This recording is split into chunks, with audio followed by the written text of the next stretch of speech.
קין באמת היה הראשון שהביא קורבן. ויהי מקץ ימים רבים והביא קין קורבן פרי האדמה להשם. מה הביא פשטם? לא מבחורי האדמה, ביקורי האדמה, אלא מהפסולת. ולומר לך שהבל הביא מבכורות צונו.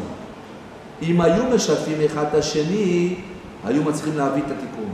אומר לו קין, הבל ראה אותו, אומר לו, אחי, בוא נעשה רעיון, קין אומר להבל, בוא נעלה קורבן להשם. הבל רואה שקין מביא מהבררה, מהלא טוב. אומר לו, אחי, מה קרה לך? אם כבר עושים קורבן, מביא מהטוב ביותר. הלכת, קנית ציצית, תקנה את הטוב ביותר. קנית תפילין לילד. למה האולם ב-100,000 שקל והארוחה ב-300-400 שקל, כל ארוחה בתזמורות והכל, אבל התפילין ב-500 שקל, כולל ציצית, כולל סידור, כולל זה, כולל הכל.